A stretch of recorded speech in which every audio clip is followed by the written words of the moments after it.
Avec le dimanche d'aujourd'hui commence le temps de l'Avent, le début d'une nouvelle année liturgique, le temps qui nous prépare à la venue de Jésus, nous invitant à améliorer notre vie, nous interrogeant sur la valeur que nous attribuons à la vie, à la fin des temps et à la rencontre avec le Seigneur. Du latin adventus exprimait l'entrée cérémonielle d'un empereur romain ou d'un haut fonctionnaire impérial dans une ville. Avec le mot avant, adventus en latin, qui signifie donc venu, arrivé, s'annonce pour nous chrétiens une attente pendant laquelle, sur le cheminement de 4 semaines, nous nous préparons à un avènement et un événement, à une rencontre très importante de notre vie, la venue de Dieu dans notre vie, Dieu qui s'incarne dans notre vie. Et cela se fait dans l'histoire de l'humanité, dans l'histoire du salut, dans ces deux moments principaux. Le premier moment, sa première venue, avec le mystère de l'incarnation, surtout à l'approche de Noël,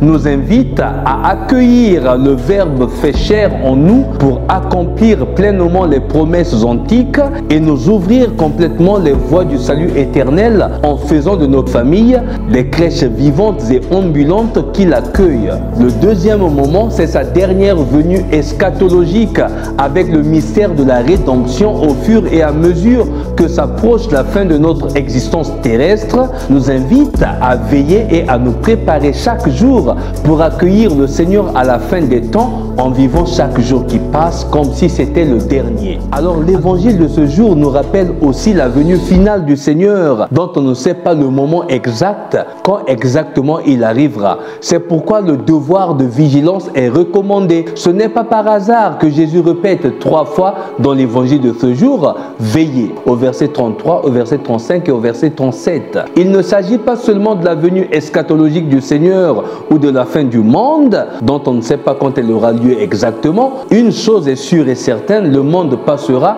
et toi aussi avec ta vie. Chacun de nous passera. Mais te prépares-tu à ce passage? Te prépares-tu à cette rencontre ultime avec le Seigneur? C'est très souvent la dernière préoccupation de l'homme qui vit en ce monde, se préoccuper de la rencontre avec le Seigneur, se préoccuper de son passage. Ne te laisse pas tromper par les appâts de ce bas monde, les petites sécurités et les discours idéologiques de ce monde qui ne nous sauveront jamais. Ne te laisse pas polluer la vie par la colère, les bavardages, les querelles, l'envie, les préjugés. La prière du prophète Isaïe dans la première lecture de ce jour est très incisive.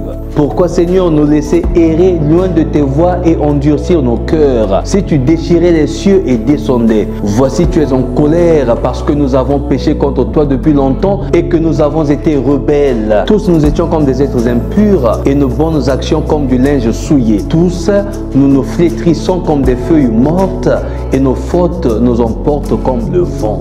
Demandons au Seigneur de venir en aide au peuple martyrisé et meurtri par les guerres et la violence, afin qu'il illumine les esprits de ceux qui doivent promouvoir la paix, le droit, la justice, la concorde, en commençant par nous qui écoutons tous les jours sa parole, nous qui avons été enrichis de tous les dons, insiste Saint Paul, les dons de la parole et de la connaissance, la parole de Dieu et de la connaissance des mystères de Dieu. Jésus est donc clair et précis dans l'évangile de ce jour en emboîtant le pas à la prière d'Isaïe et à l'insistance de Saint Paul sur la parole et la connaissance. Jésus est clair et insiste, veillez. À qui s'adresse-t-il? Il ne s'adresse qu'aux chrétiens? Non. Il s'adresse à tous, même à ceux qui prétendent tout connaître. Comme il le dit lui-même dans l'évangile, ce que je vous dis, je le dis à tous. Veillez. Il le dit à tout le monde, chrétiens et non chrétiens, croyants et incroyants, même aux athées. Veillez, car tous nous finirons et tous nous passerons. Jésus t'invite avec force, toi qui m'écoutes aujourd'hui,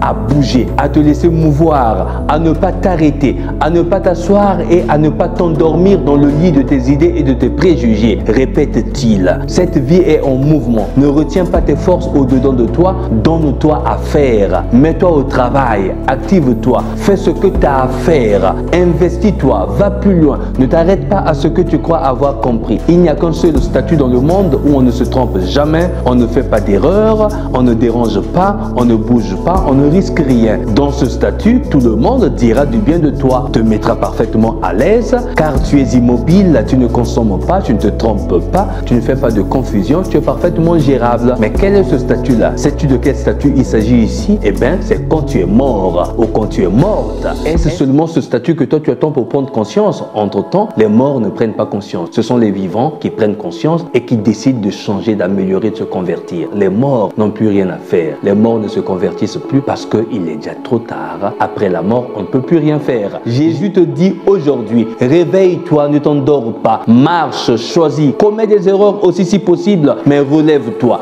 demande pardon et continue à marcher. Apprends, pleure et sèche tes larmes. Si tu souffres ou fais souffrir, convertis-toi, améliore-toi. Si tu t'égares, ressaisis-toi, grandis, prie, crie, saute et chante, mais ne t'arrête jamais. Ne laisse pas s'endormir ton cœur et ton esprit. Réveille-toi, bouge-toi. Voilà ce que le Seigneur nous demande aujourd'hui. Réveillons-nous, marchons, mettons-nous debout. Nous assurons souvent la sécurité de nos maisons, la bonne disposition des repas et des plats à table, la bonne préparation d'un voyage ou d'un examen scolaire. Nous sommes très souvent braves à préparer les mets, les fêtes, les anniversaires, les baptêmes et les mariages, l'exécution impeccable des devoirs familiaux. Nous sommes souvent prêts et braves à faire cela. Nous veillons très bien sur tout ce qui est éphémère et fugace, tout ce qui est passager. Mais sur la seule réalité incontournable de notre existence, nous sommes souvent négligents et impréparés à l'unique réalité, l'unique évidence de notre existence, de notre vie. Et nous nous endormons. Le temps passe, la vie coule, la mort viendra forcément et nous serons un jour